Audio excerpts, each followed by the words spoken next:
and I'm not going to talk about it until it's published, but the guy that is coming to interview me, I looked him up, and he's a top spy, a top former government spy chief.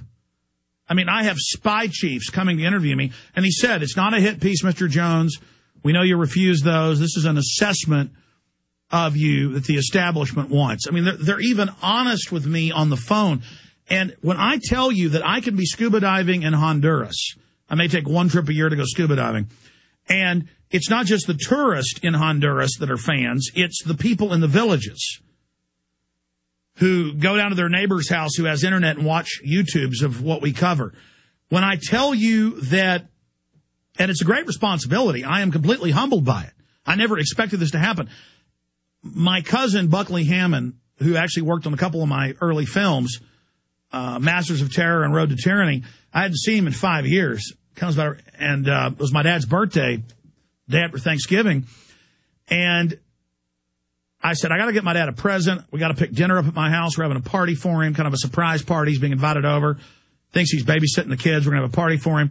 So I went to the store to get my dad a watch, and I went to a gas station to get gas, and I went to Rudy's to get barbecue. And everywhere I went, the people behind the counter, the people in line, the people in the Valero gas station parking lot, the people in the watch shop, not just the people behind the counter, but the people in there shopping. Everyone was a listener. Everyone looked at Infowars.com. I mean, I'd be in parking lots walking in. Hey, Alex, appreciate what you're doing. I'd get inside. People behind the counter. Hi, Alex, we love you. Both the people behind the counter. People coming up while I'm looking at watches for my dad coming up. I go to the barbecue place. I'm walking in. People in the parking lot. Hi, Alex. Death the New World Order. I walk in. I'm in line. People are fans. The people behind the counter. I mean, ladies and gentlemen, I can be in England. I can be in Canada. I can be anywhere. I can get off. I can be in LAX. I can be in DFW Airport in Dallas. I can be in the George W. or H.W. Bush Airport in Houston. And literally, it's insane. Now, I'm not here bragging, oh, look, I'm a celebrity. That's not what it's about. It actually has a lot of minuses. The issue is, if I'm a gauge of how awake people are, and Infowars.com is the #1 alternative news site in the world. What's #2? PrisonPlanet.com. If we're #1 in radio listeners, and we're on AM and FM and growing, if mainline stations are now beginning to pick us up, big stations in big cities, not just mom and pops, who we love, this is quite a responsibility. But I just want to give you the message here that we're changing the world. By we, you, the listeners of this radio transmission, you are the reason we're having such a big effect. I mean, I had Lord Monckton, Viscount of Monckton and Brenchley on, who, a big British royal, saying world government's here, tyrannical world government, we must defeat them. Off air, I'm talking to him. He says, we need to work together against the global government and against the bankers and against the Maurice Strong and against the eugenicists. On air, he's saying it. You know, I've got a TV show that I've consulted on and I'm a part of coming out on True TV, which is actually slanted towards us, not just fair. I mean, it is crazy, but it's common sense. People within the establishment who aren't elitist, aren't globalists, but are part of the system, they're upset with what's happening because for 14 years, I have fought the New World Order. I have read their own documents on air. I have exposed them. I have told the truth because I wanted justice. I never expected this to happen. And now, as everything we talked about came true, because I was reading the TV guide, I was reading the New World Order's own documents. It's like I tell my wife what's coming on at 9 o'clock at night on TV. She doesn't think I'm a genius when it comes on. You know, I tell her Monday Night Football's coming on at 7, honey. She doesn't flip out when it comes on at 7. I was only going off their own documents. I was doing what anybody else could do. I'm not special. The truth is special. You are special. And I just want to give you a pep talk here.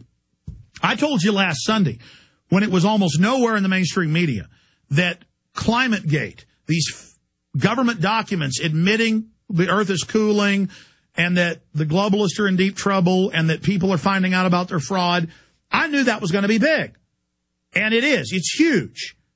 And the last illusion that the establishment has is that patriots and libertarians and freedom lovers and truth seekers and justice seekers are the minority.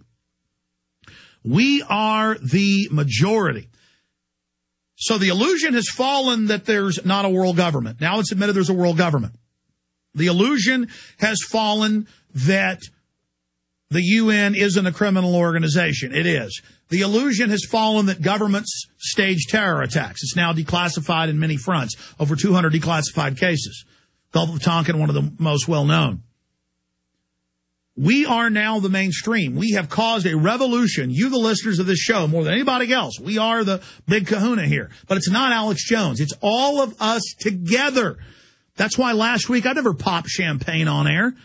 The audit the Fed bill went out of committee. They got 311 votes to audit the Fed. Bernanke's admitted, you audit it, you will abolish it. And we got the ClimateGate emails and internal documents admitting global warming's all a fraud and it's all a scam. That's why I said, get me champagne. We need to signify that this is a massive victory. And if they blow my head off, we're still winning. Listen, there's nothing they can do. That's the only reason they haven't killed good old Alex Jones, is because they would only underline and highlight everything I've said and done. So I want to salute Charlie Sheen. That guy, what you hear about him in the media is a complete distortion.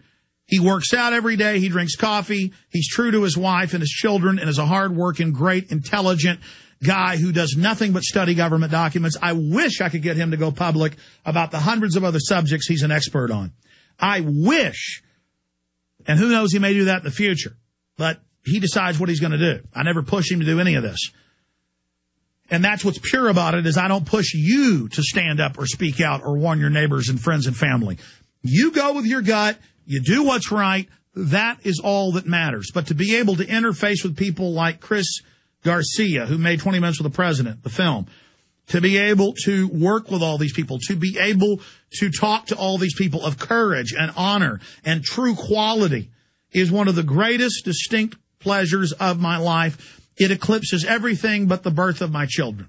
My children come first, but the truth comes second. But my children get their future assured because of the truth and what their daddy does, so it all goes together.